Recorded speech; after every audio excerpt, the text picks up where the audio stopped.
बिस्मिल्लाहिर्रहमानिर्रहीम। दोस्तों, साथियों, डॉक्टर शबीर चौधरी की तरफ से आप सबको अस्सलाम वालेकुम। Very good afternoon from London. जनाब, आज मेरे एक ख़ास मेहमान हैं, किसी तारीफ़ के मोहताज नहीं हैं। इनका तल्लुक श्रीनगर से है, लेकिन इस वक़्त ये है कि हॉलैंड में तशरीफ़ फ़रमा हैं। काफ़ी कंट्रोवर्शियल फ़िगर भी हैं, और वैसे ये भी है कि कंट्रोवर्शियल होना कोई बुरी बात इसलिए नहीं होती कि जो लोग स्टेटस को चैलेंज करते हैं, वो हमेशा कंट्रोवर्शियल होते हैं। तो इन्होंने भी स्टेटस को चैलेंज किया और हमेशा चैलेंज किया, और as a result he is controversial and so am I, क्योंकि मैंने भी स्टेटस को चैलेंज किया है। तो जनाब, मेरा तल्क या मेरा मतलब जो है, मेरे मेहमान से आशिम कुरैशी साहब हैं, किसी तारीफ के मोहताज नहीं है। इनकी मशहूरी तो उस वक्त हुई थी जब इन्होंने गंगा हाईजैकिंग की थी। उसके बाद तो हमेशा ये रहे हैं, न्यूज़ में रहते हैं। He knows how to be news. Ashim Qureshi साहब, वेलकम टू द शो।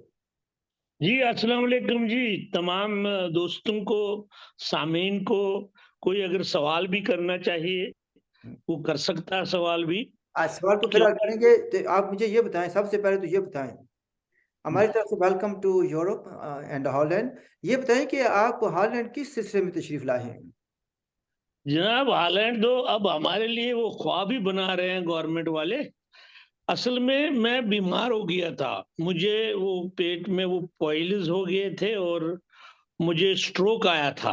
ये जनवरी में मुझे पॉइल्स हो गए थे और मुझे वहाँ पे दिल्ली में जाके वो ऑपरेशन करना पड़ा, और उसके बाद 7 मार्च को मुझे थोड़ा-सा स्ट्रोक हुआ था, तो माइनर स्ट्रोक। तो फिर 10-20, तो फिर मैंने सोचा कि वहाँ पे पैसे ज़्यादा खर्च होते हैं, तो वहाँ कहाँ से लाएँ? तो फिर यहाँ पे चूँकि मेरा मेडिकल है, तो मैंने कहा यहाँ आके मैं डॉक्टरों से फिर उसके लिए लंबा प्रोसेस है। पैसों पैसों की आपको भी कमी है, खैर।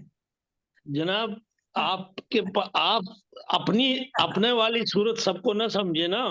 अच्छा, चलें, लेट्स मूव ऑन। अच्छा, मुझे ये बताएँ कि आपका जो केस है, उस वाले से भी देखिए बहुत सी बातें हो रही हैं। आपने जो काम किया, उसके बाद जो काम करते रहे और करते आ रहे हैं, अभी भी कर रहे हैं, वो भी लोगों की नज़र में काफ़ी मुतनाज़ा है और काफ़ी उस पर भी तनकीद आती है। तो उसके बारे में बताएँगे कि what is the status of your case, क्या बन रहा है इस वक़्त? देखिए शब्बीर साहब, पहली बात, मेरी एक बात याद रखें कि मेरा जो रहबर है ना, मेरा जो लीडर था, उस लीडर और उस रहबर का, मैंने ये इमरान को कितना लोग कह रहे हैं, सबको कह रहे हैं, लेकिन एक बात जो है ना, मैंने मकबूल बख्श जैसा इंसान ही नहीं, मैं उसको कुतुब समझता हूँ।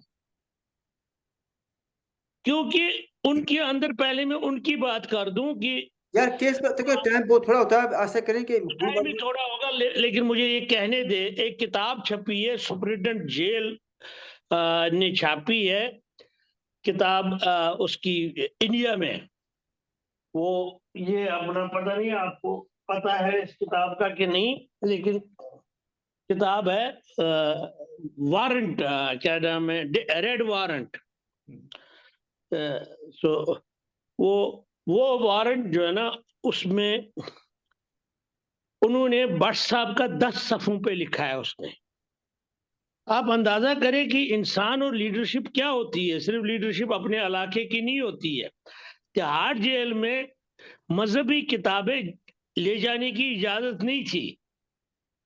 मकबूल भट्ट ने लिख-लिख के विद राइटिंग्स पहली दफ़ा तिहाड़ जेल में कुरान, गीता, बाइबल और ग्रंथ साहब की इजाज़त दिलवाई कैदियों को। ये खुद सुप्रीटेंडेंट अपना ब्लैक वारंट एक किताब अमेज़न पे भी मिलती है, आप अगर पढ़ें। वो किताब का मुझे पता है और ये बहुत अच्छी बात है, उस पे हम तारीफ़ करते हैं, लेकिन मैं लेट्स मूव ऑन, क्योंकि इस वक़्त मैं जानना ये चाहता तो हूँ। मसला मसला ये है जनाब, मेरे केस का मामला है, 23 साल हो गए। अभी तक मेरा केस चल रहा है, तमाम आर्गूमेंट भी खत्म हो चुके हैं, गवाही कोई आई नहीं है, जो आई है उन्होंने कुछ भी नहीं कहा। और मेरा जैसा केस 1981 का हाईजैकिंग सतनाम सिंह का था, उसको तो मजिस्ट्रेट ने आते ही रहा कर दिया। उसने कहा ये डबल जेपर्टी है, इंडियन आइन आर्टिकल नंबर 20/2 के तहत दोबारा केस नहीं चल सकता।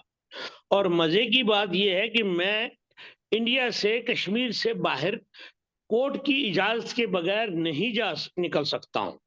अब पहले तो दे देते थे इजीली, अब पिछले 2 सालों से, पिछले साल में तो प्रोसिक्यूशन ने लिखा जी ये तो आईएसआई का आदमी है, ये तो आईएसआई के साथ मिलता है जिस आईएसआई के लिए खिलाफ मैंने सारी जिंदगी जुदोजहद की।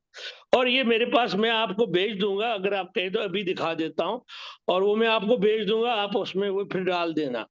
उसके अलावा उन्होंने फिर, जज ने फिर जनाब इजाजत दी 6 हफ्तों की पिछले साल, तो वो भी 7 लाख रुपया, 3 लाख रुपया ले लिया बैंक गारंटी, 4 लाख रुपया मुशलका ले लिया 2 आदमियों का।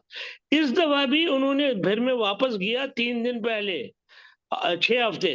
अब जो दिया ना, अब मैं बीमार था, उसके बावजूद 1.5 महीना लगा उनको इजाजत देते देते, और फिर प्रोसिक्यूशन ने यही बकवास लिखी।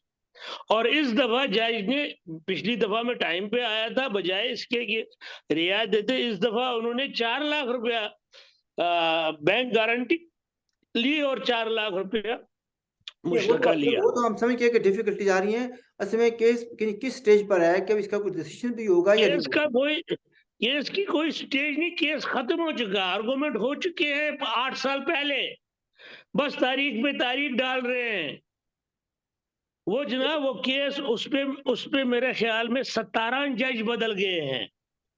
17 जज, कोई हाई कोर्ट का चीफ जस्टिस का जज बन गया, कोई रिटायर्ड हो गया।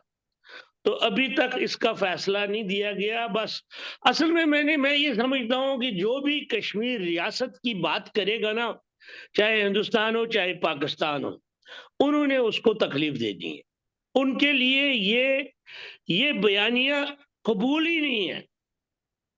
वो एक दूसरे को दे सकते हैं कश्मीर के ये हिस्से, लेकिन ये बयानियां कबूल नहीं है कि रियासत के लोग रियासत अपनी मर्जी से चलाए, एक इंडिपेंडेंट जम्मू कश्मीर बने, तो ये इसका उनको इसका कबूल मतलब नहीं। ये है, कहने का मतलब ये है, कहने का है कि आपकी जिंदगी में फैसला होने वाला नहीं है, ये नजर तो यही आ रहा है ना।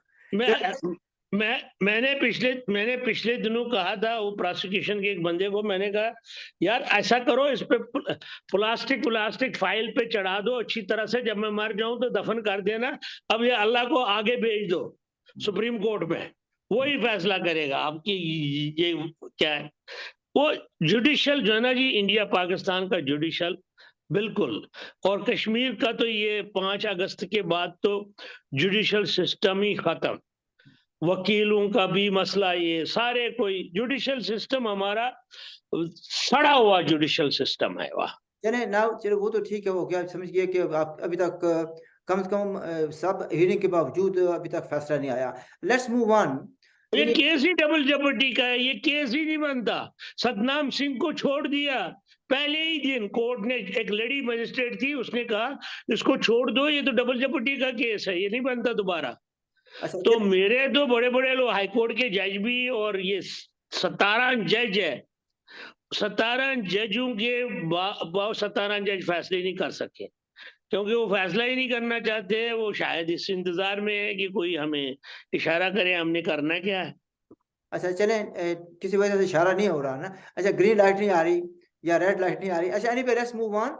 यासीन मलिक साहब जो हैं जेकेएलएफ के चेयरमैन, वो भी ज़ाहिर है काफ़ी खबरों में भी हैं, उनकी कोई हेल्थ इश्यूज भी हैं, सीरियस हेल्थ इश्यूज हैं। और आमतौर पर यहाँ पर हमारे यहाँ कहा जाता है, ख़ासतौर पर जेकेएलएफ पार्टी, बसीत पार्टी, और कुछ उनके हमदर्द कहते हैं कि उनके साथ इंसाफ नहीं हुआ, और वो ये कहते हैं कि उनको कहीं यानी दूसरे लफ्ज़ों में वकील करने की इजाज़त नहीं थी, वो काफ़ी बातें कर रहे हैं। और लेकिन मैंने एक तो ये बात है कि उसकी सिचुएशन बताएँ क्या है? दूसरी मुझे ये बात बताएँ कि यानी रावलपिंडी में या मुज़फ़्फ़राबाद में 100-200 आदमी लेकर मुज़ाहरा देने से क्या उस केस पर कोई पॉज़िटिव असर पड़ेगा? देखिए, पहली बात ये है कि जो इन्होंने अपील की है, ये अपना उनकी सजाए मौत की, ये बिल्कुल बकवास है, और ये नहीं करनी चाहिए, ये ज्यादती है। और लेकिन असल मसला इस केस का, रही बात आप पार्टी की कह रही है, मेरे नजदीक ये पार्टी नहीं है लिबरेशन फ्रंट, ये एक जत्था है। कुछ लोग इकट्ठे हुए हैं अपनी सियासत चलाने के लिए, और सियासत भी श्रीनगर पे चला रहे हैं। अपने जो आज़ाद कश्मीर के मसाइल है, ना उनको बिजली है कि वो मिलता है, ना उसकी रॉयल्टी मिलती है, ना अरबों डॉलर इनको ज़र मुबादला में हिस्सा मिलता है, ना सड़कें हैं, ना कोई कारोबार है, ना कोई कारखाने हैं। ये सारी चीज़ें बजाय इसके कि इन चीज़ों पे वो तवज्जो दे दे और जद्दोजहद करे, तो वो तीतरी नोट में धरना देते हैं। यासीन मलिक 1000 किलोमीटर दूर जेल में है, मोदी 1000 दूर दिल्ली में है। मुझे नहीं समझ आते है तीसरी नोट में धरना देने से यासीन मलिक को क्या फर्क पड़ेगा, रियायत मिल सकती है, और मोदी को क्या फर्क पड़ता है। ये ऐसी ये देखे ना, जो लिबरेशन फ्रंट ने पहले भी किया, आपको पता है हम लड़ते रहे, जो ये क्या कहते हैं एडवेंचरिज्म किया है, उसी एडवेंचरिज्म पे आज भी चल रहे हैं। वो क्या कर रहे हैं, वो कौन सी जद्दोजहद कर रहे हैं। श्रीनगर में एक भी आदमी, इतनी ये नारे लगाते हैं, मुझे मुजरिम करार दे अगर ये झूठ होगा, श्रीनगर में एक भी आदमी यासीन मलिक साहब की कैद के बाद बैनर लेके भी नहीं निकला, नंबर 1। जैसे मैंने नंबर 2, पूछा था यासीन मलिक के मैंने पूछा था किसी से, तो उनके एक आदमी थे, वो कह रहे थे जी हम कैसे जाएँ, हम जेकेएलएफ को बैन कर दिया गया इसलिए हम बाहर नहीं जाते। बात फिर वही है। अगर आपको हुकूमत की बैन पे अपना जद्दोजहद करनी है तो फिर जद्दोजहद ही क्यों। अभी देखें, मैं तो शायद वाहिद आदमी हूँ, मैं मतलब तशद्दुद के खिलाफ हूँ, लेकिन मैं लिख रहा हूँ, मैं जद्दोजहद कर रहा हूँ, राइटिंग कर रहा हूँ, इसीलिए तो मुझ पे अताब गिर रहे हैं, अच्छा, मुझ ये पे आपने पाबंदियां। आपने स्टार्टिंग में कहा कि आप जेकेएलएफ को पार्टी नहीं मानते। तो ये जी जी। थोड़ी-सी ज़्यादती नहीं है कि पार्टी तो है भाई जेकेएलएफ, चलो जी उस साइड पर बैन है, लेकिन ना ना वो आपकी ना वो अगर पार्टी थी, शायद आजाद कश्मीर अपना पाकिस्तान में थी। जब हमने इसको पार्टी के तौर पे एक बंदे ने शुरू करके 400-500 आदमी अपना कन्वेंशन में लाके दिए थे, बनी थी पार्टी। मुझे ये बताए, पार्टी का इनका कोई इदारा है? मसलन यासीन मलिक के साथ और भी 8 आदमी केसों में फंसे हुए हैं, अपना इकबाल गुंदुर वगैरह सारे, जावेद मीर वगैरह। मुझे ये बताए, वो इस फौजी केस में जो है ना, जो ये जो एयरफोर्स का केस है, उसमें वो बेचारे हर 15 दिन, हर महीने के बाद केस भुगतने के लिए जम्मू आते हैं। कभी उनके पास किराया नहीं होता है, कभी उनके पास होटल में रहने का मसला होता है, कभी उसके पास वहां पे जो ना वकील का जो ना, वहाँ वकील भी बेचारा एक एडवोकेट जनरल था असलम, वो वो बेचारा उनका केस लड़ रहा है। मुझे ये बताएं, मैंने जिस वक्त यासीन मलिक केस हुआ, मैंने बड़े बड़े जो इनके गुरु है, जो वो Raja Muzaffar, I know he was वो सीआई के का मोल था, उसने सीआईके के लिए काम किया था, आईएसआई का सारी क्या रिपोर्टें कह रहे उनको हैं आप? देता था। ये देखिए ना, मुझ पर तनकीद आएगी। आप क्या कह रहे हैं कि राजा मुज़फ़्फ़र ने सीआईए और आईएसआई के लिए काम किया था? दोनों के लिए काम किया था? मुझे ये बताए ना, वो तो था तो उनके लिए काम करता, लेकिन उनको भी वो इतला देते थे। मुझे ये बताए, राजा मुजफ्फर को कौन सी केस थे मुजफ्फराबाद या पाकिस्तान में कि उसको सीआईए ने चारों बच्चों समेत, बीवी समेत न्यूयॉर्क अपना पनाह दे दी है अमेरिका में। यार मैं मुझे उनके ये बताए ना, ये सवाल है उसका। नहीं यार, मैं उसके केस को नहीं जानता। राजा मुज़फ़्फ़र चूँकि सेपरेट मैं फाइल जो बता रहा हूं ना आपको, वो जो उन्होंने वो उनको भी नहीं, इतलाएं देता था, आईएसआई को पता है। कुरैशी साहब, विद ऑल ड्यू रिस्पेक्ट, ये केस राजा मुज़फ़्फ़र पर नहीं हो रहा ना, ठीक है? ये नहीं आज नहीं, मैं आज का मसल प्रोग्राम मिसाल के, मैं बात ये करना चाहता हूं, राजा मुजफ्फर को मैंने कहा कि यार इनको वकील करो, यासीन मलिक के लिए कोई इंडिया के अच्छे वकील करो, ताकि ये इनका केस लड़े। मैंने उनकी हमशीरा को पैगाम भेजा कि उसको कहे वकील करे, क्योंकि वकील करना भी और अदालतों में लड़ना भी जद्दोजहद का एक हिस्सा है। जब तो भट्ट साहब कहते थे नहीं, कि नहीं, ये सारा सिस्टम, स्टेप बाय स्टेप जाते हैं। तो यानी क्या लोग तो ये कहते हैं ना कि उनको वकील मुहैया नहीं किया गया। तो क्या यासीन मलिक साहब ने वकील की खिदमात नहीं हासिल की? ये भी कहा ये जाता है झूठ है, कि कहा जी मैं ये खुद झूठ है। यासीन मलिक ने अपना केस को उसने इकरारी जुर्म किया। और केस क्या है? केस है पाकिस्तान से पैसा लेना, लोगों को पथराव के लिए उकसाना, स्टेट के खिलाफ बगावत। और ये केस अपना शाह के खिलाफ भी है, बाकी अपना नईम खान के खिलाफ भी है, और बाकी 13 आदमियों के खिलाफ भी है। वो केस लड़ रहे हैं, उन्होंने इकबाल जुर्म नहीं किया। अच्छा, यहाँ पर एक एक एक मिनट स्टॉप करें, 1 मिनट स्टॉप करें। अच्छा, अभी दूसरे जो लोग हैं जो अक्यूज़्ड हैं उन्होंने वो केस लड़ रहे हैं, उन्होंने नॉट गिल्टी कहा है। तो यासीन मलिक ने प्लीड गिल्टी क्यों किया? गिल्टी कहा। क्यों कहा? ये क्वेश्चन ये आता है। यही मैंने बात ये है कि क्यों आता है, ये तो यासीन साहब बताए ना। तो वरना केस तो देखें, वो उन्होंने केस किया, उन्होंने सजा दे दी, चैप्टर इनका सजा कब बंद हुआ? हालांकि अच्छा, जबकि अगर कैसे केस लड़ते हैं मैं उसके आज उसका कैसे प्रोपेगेंडा होता है। देखिए, आज कैसे से बात इस तरह है कि आप ये कह देना कि उनसे पूछें यासीन साहब से, तो वो तो आप एज़ ए तजिया नगार आए हैं, आप एक सियासतदान के तौर पर आए हैं, आप वहाँ के आप जानते हैं। मैं अब ये कह रहा हूँ, कहा जाता है, वो सुनें, कहा जाता है कि अगर वो ये कहते कि नॉट गिल्टी, तो फिर जितना भी एविडेंस था प्रोसिक्यूशन के पास वो टेबल पर ले आते। फिर सब लोगों को पता चल जाता कि यासीन साहब पर क्या-क्या चार्जेज़ हैं और क्या-क्या सबूत हैं। उन्होंने वे आउट निकाला, ठीक है जी, आई प्लीड गिल्टी। तो वही यानी फिर अब जो है ना कोई एविडेंस उनके खिलाफ तो नहीं आएगा। देखिए, मैं ये समझता हूं कि चूंकि अ, उन्होंने जो किया ना, जहां तक मेरा तजिया जाता है, हुँ।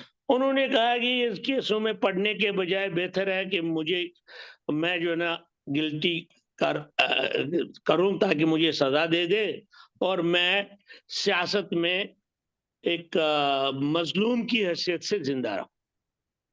अरे वो उसमें ये असल में देखिए ये सेकंड पार्ट आता है ना, ये सेकंड पार्ट आता है, जो उनको माहिती है, जो मैंने बात की, ये लोग कह रहे हैं, वो कह रहे हैं कि भाई ये वजह थी, इस तरह कोई एविडेंस नहीं आएगा और फिर जो इनके जो फॉलोअर्स हैं उनको ये बहाना मिल जाएगा कहने के लिए भी देखें जी यासीन साहब को मौका नहीं दिया गया। कल परसों भी मैं किसी का देख रहा था, जेक्लफ का एक है या उसको चेयरमैन मानने वाला आदमी है, वो कह रहा है कि यासीन साहब को मौका नहीं दिया गया। तो वो चाहता है कि ही वांट्स टू, आपने मुझे ये आप एक बात बताए, यासीन साहब को केस लड़ने से किसी ने मना तो नहीं किया, बाकी भी तो लड़ रहे हैं। शबीर शाह भी लड़ रहा है, नईम खान भी लड़ रहा है, यही केस है उनको भी। यासीन अच्छा, साहब को किसी देखिए ने मना तो नहीं किया। मुझे सवाल करने का मौका नहीं दे रहे ना। भई मैं ये हम्म। लोग ये कह रहे हैं कि यासीन साहब चाहते थे कि उनकी हेल्थ इश्यूज़ हैं, सीरियस हेल्थ इश्यूज़ हैं उसके, ठीक है जी। वो चाह रहे थे कि वो इस नाम के साथ इस दुनिया से जाएँ कि ये एक हीरो हैं और जिन्होंने स्ट्रगल की है और ये मज़लूम का जो है ना वो लेकर जाएँगे इस दुनिया से, एक हिस्ट्री बनाकर जाएँ। इसमें कुछ जान है जो ये लोग जो बात कर रहे हैं? देखिए, मेरी बात सुने, जो उन पे इल्जाम थे, जो उन्होंने इकबाली जुर्म किया, वो मैंने भेजा भी, डाला भी था फेसबुक पे। उसमें है पथराव कराना, पाकिस्तान से पैसे लेके लोगों को उकसाना, और सैडिस्ट वगैरह के चाल वो है, दफात है। मुझे आप ये बताएं, अगर एक आदमी इस पे इकरार जुर्म करता है, तो उसका मतलब है वो ये मानता है कि मैंने पाकिस्तान के लिए काम किया। देखिए, सीधा मसला ये है ना, क्योंकि केस जो है ना आपके ऊपर दफा लग जाए कि आपने पाकिस्तान से पैसा लिया और पथराव करवाया और आपने अपना गद्दारी की है इंडिया के साथ। तो मुझे ये बताएं, आप इसके खिलाफ जब लड़ेंगे, चले वो क्या साबित करते हैं वो तो बात की बात है, लेकिन जब आप लड़ेंगे तो इसका मतलब है आप इनकार कर रहे हैं हर चीज से। आप पे कोई दबाव तो नहीं था, आप पे कोई तशद्दुद तो नहीं हो रहा था, सारे इकट्ठे तिहाड़ जेल में रहते थे। तो अब आप जब आप इकरार करें तो अब उसकी मजबूरियां क्या है इकरार करने की? वकील पे भी अपना वो जफर शाह उसके पास गया था, इसने जफर शाह को भी इनकार किया। तो सारे घर वालों ने भी उन्हें समझाया, बहन बेचारी समझाती रही। हम उसको पैगाम भेजते रहे। मैंने तो बहुत लिखा भी, आपने पढ़ा भी होगा कि मैंने ये भी लिखा कि भट्ट साहब ने जिस वक़्त अपने बयान में ये कहा ना कि अदालतें सिस्टम की मुहाफ़िज़ होती है, तो हम छोटे थे। मैंने कहा फिर हम केस क्यों लड़ रहे हैं? फिर हम रोज़ कोर्ट में क्यों जा रहे हैं? तो भट्ट साहब ने कहा था, बेटा जिस तरह हम नारा लगाते हैं, जिस तरह हम जद्दोजहद करते हैं, जलसा करते हैं, ये भी एक स्ट्रगल का हिस्सा है कि आप अदालतों में जंग लड़े, अदालतों में अपनी नज़रियात को खोल के बयान करें, ताकि हज़ारों लोग आपकी बात सुन लें। तो यासीन साहब ने तो ये भी मैंने लिखा था, ये भी मैंने कहलवाया था। लेकिन उन्होंने मैं तो यही अपना तजिया कर सकता हूँ, बाकी ये उन्होंने बताएँ क्या कि ये आपने आपने कहा कि उनको ये इल्ज़ाम की जो फ़हरिस्त आपने बताई है, तो आपके नज़दीक या आपके विज़न में या आपके के तजर्बे के मुताबिक क्या यासीन साहब ने इन पाकिस्तान के लिए काम किया, आहिस्ता से मदद ली? नहीं, वो तो देखें वो शबीर शाह साहब, आप मुझ पे क्यों डाल रहे हैं? मैं जज हूँ, मैं शाह आप नहीं भी तो मैं आप भी तो इस कहानी के हिस्से थे। कुरैशी साहब, मैं जज हूँ। आपको भी पता है पैसा कहाँ से आता था, असला कौन देता था, ट्रेनिंग कौन देता था। ये तो सारी ये कोई जद्दोजहद आज़ादी नहीं थी। ये पाकिस्तान का बयानिया था जिसकी इन्होंने सहूलतकारी की। जनाब मुझे ये बताएं, पाकिस्तान का बयानिया है, वादी को ले आओ, ये बाकी हमारा है। और इस पे मरहूम अमानुल्लाह खान ने आईएसआई की सहूलियतकारी करके वही काम किया। देखें, आप सुने मेरी बात। हुँ। मैं उस वक़्त कहता रहा, आपको भी याद है, आप यहाँ भी आए थे, मैंने आपको कहा कि यार ये जद्दोजहद कामयाब नहीं होती, न इसके इदारे हैं, ना हमारे पास असला है, ना हमारे पास कोई अड्डे हैं, न बैनुल-अक़वामी तौर पे हमारी कोई हिमायत कर रहा है। 90,000 लोगों के कब्रिस्तान बना के आज आप क्या कर रहे हैं? अच्छा ये आप कहाँ है वो पार्टियाँ? आसिफ कुरैशी साहब कहाँ है वो लोग? आसिफ कुरैशी साहब कहाँ वो यतीमों को किसने पूछा? अपना बेवाओं को किसने पूछा? क्रिमिनलिटी बन गए, लोग ड्रग पी रहे हैं श्रीनगर में। औरतें, लड़कियाँ, बच्चे ड्रगिस्ट हो बन चुके हैं, नशेई बन चुके हैं। ये सब गुनाह आप लोगों पे है जनाब। आप लोगों ने बंदूक, किधर है बंदूक? किधर है लोगों के कुछ लोग आगे वो हुर्रियत के नाम से वो रोटी खा रहे हैं पाकिस्तान में। मुझे बताएं किसने जो बच्चे आजाद कश्मीर से भी भेजे, उनका भी क्या, मुझे बताएं नतीजा क्या है? और इस रियासत के भी टुकड़े कर दिए, रियासत भी खत्म करवाई। और जनाब आप देखिए हम कहाँ पहुंच गए। क्योंकि मैं पहले ही कहता था, ये एडवेंचरिज्म ये कोई बात है कि आप हिंदुस्तान के बेल्जियम के सफारत खाने में दरवाजे पे तेल डाल के कह दे जी मकबूल भट्ट को रहा करो। आप क्या ये एडवेंचरिज्म ये कोई जंग थी? न जिसके इदारे थे, न जिसकी कोई अपना मिलिटेंट कोई जर्नैल हमारे साथ कोई कोई हमारी मिलिटेंट विंग थी। जनाब सरदार रशीद असद को कमांडर इन चीफ बनाया तो उसका किसी ने माना ही नहीं। जनाब ये लोग, ये आप लोगों को, लिबरेशन फ्रंट के कुछ लोगों को बंदूकें अपने इर्द गिर्द फिराने और यासिर अरफात बनने का शौक था। वो हमने 90,000 लोग जबह करके वो लोगों ने पूरा किया। एंड पे क्या हुआ? आपके मरहूम अमानुल्लाह खान साहब को अतीक, सरदार अतीक और उसका बाप कहता था ये लिबरेशन फ्रंट वाले क्या खुद मुख्तारी झाड़ियों की पैदावार है। और उसी झाड़ी की पैदावार जिसको कहता था, उसी अतीक ने अमानुल्लाह को कब्र में उतारा।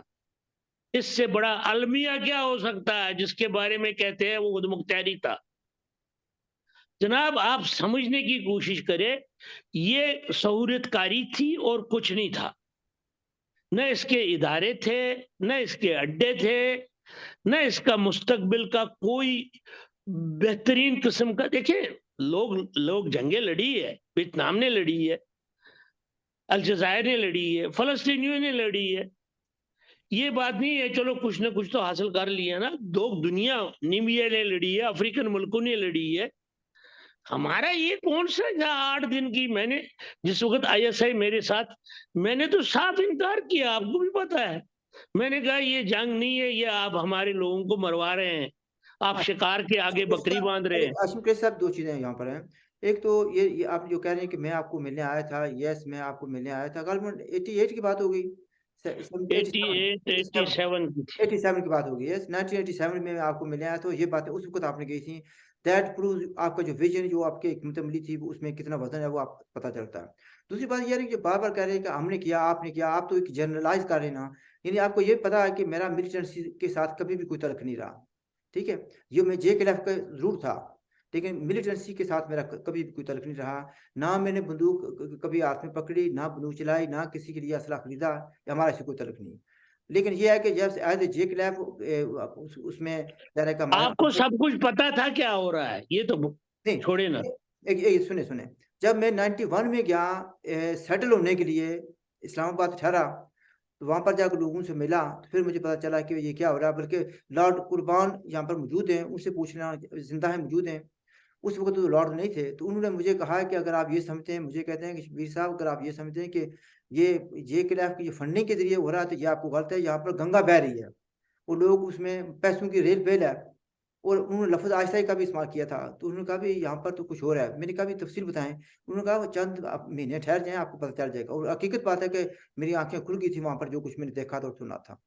और मैं ये भी कह सकता हूँ कि मैं, ठीक है, जब गया मुजफ्फराबाद तो मेरी मुलाकातें कराई गई थी, यानी कि मुलाकातें नहीं, मेरी विजिट्स मैंने की थी जहाँ पर कैंप्स थे, यस, ठीक है। लेकिन वो वापस आकर मैंने क्या किया कि 92 में मैंने ये उहदा अपना छोड़ दिया था सेक्रेटरी जनरल का। मुझे बार बार मामला खान ने भी कहा था, स्टैंडिंग ओवेशन। शबीर साहब 93 में मैं जब गया ना, मैं अलवी साहब के पास गया मुजफ्फराबाद।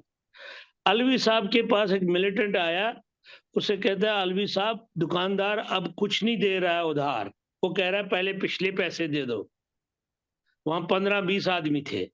मैंने जेब से पैसे निकाल के मैंने कहा अलवी साहब ये ले लो, इन बेचारों की रोटी का बंदोबस्त करो। मेरी बात सुने, उनके साथ वो जब लिबरेशन फ्रंट ने ये सहूलियतकारी की, उसके बाद पाकिस्तान ने अपने मजहबी गुंडे डाल दिए उसमें। अच्छा, वो पता है क्या, प्रोग्राम हमारा खत्म हो रहा है। मुझे ये हाँ जी। बताएं, ये आपने तो ये कह दिया कि ज़ाहिर ज़ाहिर ज़ाहिर है, को माने ना माने, सवाब है तब भी, गुनाह है तब भी, जे खिलाफ का इसमें कसूर है और बहुत बड़ा कसूर है। और उस वक्त की जो लीडरशिप थी उनका बहुत, यानी वो तो यहाँ तक मैं कहूँगा कि वो तो इसमें हैं, ठीक है जी। उसका ख्वाब नाम सरदार अशरफ अशरफ साहब का है, मामला खान का है, राजा मुजफ्फर का है। ये बड़े लोग थे उस वक्त, ठीक है। डॉक्टर फारूक साहब थे, डॉक्टर फारूक हैदर साहब थे। तो बहरहाल, सारे जो उस वक्त था उनके साथ वो सब शामिल थे। और आपको एक बात सबको माननी पड़ेगी, शायद मेरे मरने के बाद सब माने, जो इस बात के लिए मैं लड़ता रहा, पेशनगोइयां करता रहा, सिविल नाफरमानी, इसमें इससे कोई बंदूक से हम कुछ भी नहीं ले सकते, 1 इंच भी नहीं ले सकते, वो आज साबित हो गया। 30 साल के बाद क्या, उसी वक्त रोजाना साबित हो रहा था कि मेरा विजन बिल्कुल सही था। ये जो बहुत सी बातें जो आपने कही थी वो सच साबित हुई, मैं इससे इनकार नहीं करता, ठीक है। आपके विजन को मैं समझता हूँ, वो बिल्कुल ठीक था। आपकी पेशेंटगोई भी ठीक थी, मेरे वाले से जो बात की थी वो भी ठीक निकली थी। कम से कम 2-3 की थी वो ठीक थी, ठीक है जी। जनाब मैंने आपको उस वक्त कहा था कि जनाब आज आप अमान साहब के साथ है, एक बात याद रख ले, आपको भी वो किक मार के निकाल देगा। आपने कहा ये हो ही नहीं सकता, ऐसा कोई दुनिया में नहीं होगा। और विद इन 1 के 2-3 साल के अंदर अंदर आपको भी आउट किया गया, क्योंकि मैंने आपको कहा था जो आदमी खुद सोच सकता है उसकी लिबरेशन फ्रंट में कोई जगह नहीं। इसके अलावा भी तो आपने 2-3 पेशेंटगोई मेरे प्रेडिक्शन की थी मेरे वाले से, वो भी ठीक साबित हुई थी। फिर कभी बात करेंगे। मुझे ये बताएं कि इस वक्त हम कहाँ जा रहे हैं, JKLF को छोड़कर, जिसको कहते हैं कि कौमी आज़ादी की जंग, मुझे तो नजर नहीं आती। लेकिन आप क्या समझते हैं कि हमारा फ्यूचर क्या है रियासत का? देखिए मैं आपको एक बात बताऊं, हमें सबसे पहले अपने जमीर का एहतसाब करना चाहिए। अपनी जुदोजहद अगर है कोई, मुझे भी आपकी तरह नजर नहीं आ रही। अगर कोई है, कोई सोच है, सोच भी जुदोजहद की बुनियाद होती है। नजरिया है, तो हमें एहतसाब करके पहले ये सोचना चाहिए कि हकाइक क्या है और जद्दोजहद किन उसूलों पे, क्योंकि ये टुकड़े हो चुके हैं, ये अब 6 टुकड़े हैं। एक को तो छोड़ दो जो चाइना को पहले दिया गया, जहां आबादी है वो है गिलगित बल्तिस्तान, सो कॉल्ड आजाद कश्मीर, जम्मू, लद्दाख और श्रीनगर, और वो जो कुछ लाख 1.5 लाख आबादी चाइना के अंडर है। हमने ये सोचना चाहिए ये सारे टुकड़े, ये कोई वो बच्चों वाला पजल का टुकड़े नहीं है कि जिसको फिट करके बनाना है, ये अमली तौर पे बनाना है। और जिस जहां लोग रहते हैं, ये उनको सोच है कि उनको किस तरह से इकट्ठे किया जाए। मुझे ये बताएं, आप नारे लगाते हैं, आप आजाद कश्मीर का बड़ा अलमिया है जो वहां से नारा लगाते हैं ना। पिछले दिनों मैंने कोई गाना सुना, हम वादी वाले, हम वादी आएंगे, वादी ले जाएंगे। और यार खुदा का वास्ता, अपना आप देखो क्या हाल है आप लोगों का। न कॉलेजेस है, न यूनिवर्सिटियां हैं, न सड़कें हैं, न कारखाने हैं, न कारोबार है, न खेत है, न खलियान है। जैसे और कृषि मुझे साहब, बताएं, अच्छा, बिजली आपकी और लाहौर में चल रही है, बिजली मुजफ्फराबाद की पानी तक आपको निकाल दिया गया, तो आप जद्दोजहद कर रहे हैं श्रीनगर के लिए। आप लोगों को मैं बताऊं, इतना कुछ होने के बावजूद जुल्म हो रहा है। ये मैं नहीं कहूंगा जुल्म नहीं होता, ज्यादती हो रही है, जुडिशियल तौर पे भी हो रही है, इंतजामिया तौर पे भी हो रही है। लेकिन जो मैंने आजाद कश्मीर देखा है और श्रीनगर देखा है, हम बेटर है इस वक्त भी। अच्छा, आसिम कुरैशी साहब, इसमें टाइम ज़्यादा हो गया। बहुत सी बातें मैंने कहा कि मैं तस्लीम करता हूँ, आपने जो कहा था ठीक था। बल्कि एक बार आपने कहा था 90s, अर्ली 90s की बात होगी, आपने कहा था भी हिंदुस्तान इतनी बड़ी रकम इन्वेस्ट कर रहा है कश्मीर में, वो इसलिए नहीं कर रहा है कि आपको कल खुद मुख्तार बना दे, वो कभी भी आपको ज़्यादा खुद मुख्तार नहीं होने देगा। भाई ये लोग बातें कर रहे हैं, कोई स्ट्रगल इस तरह की नहीं है, आपने बातें की थी, मैं मानता हूँ सारी चीज़ों को। अब मुझे ये बातें ऐसा करें कि दोबारा अगर आप टाइम दें, तो फ्यू डेज टाइम हम दोबारा इस पर बात कर लें, क्योंकि बहुत से सवाल रह गए हैं, क्योंकि एक इम्पोर्टेंट देखिए, सवाल। सवाल तो बहुत है, आप सवाल जो है ना, मैंने कहा कि सवाल भी करें और लोगों को दावत दे, क्योंकि मैं ये जागा इन लोगों को खोलना चाहता हूं। ये हम पे इल्जामात लगाते हैं हमेशा। हमने जिंदगी का लम्हा लम्हा इस वतन को दिया है, जनाब, पता हमने क्या, मुसीबतें उठाई है। आसिम कुरैशी साहब, टाइम बिल्कुल खत्म हो गया। देखिए, मैं सिर्फ ये कहता हूँ कि नाजरीन, आपने बातचीत सुनी, बहुत सी मैं समझता हूँ कि मुझे भी कुछ क्वेश्चन थे जो रह गए हैं। आसिम कुरैशी साहब को रोकना भी इतना आसान नहीं होता। तो ऐसा करते हैं कि आसिम साहब से हम दोबारा दरख्वास्त करेंगे, and in the mean time अगर आपके पास कोई सवाल हैं, कुछ कमेंट्स हैं, please do send me the questions and do make your comments. तो मैं हम जो है ना आसिम कुरैशी साहब से दोबारा बातचीत करेंगे। अगर आपने अभी तक चैनल को सब्सक्राइब नहीं किया, please do subscribe it. And हमारी तरफ से आपको खुदा हाफिज़ एंड लुक आफ्टर योरसेल्फ। शुक्रिया जी, थैंक यू वेरी मच। बहुत बातें करनी है, दोबारा करेंगे।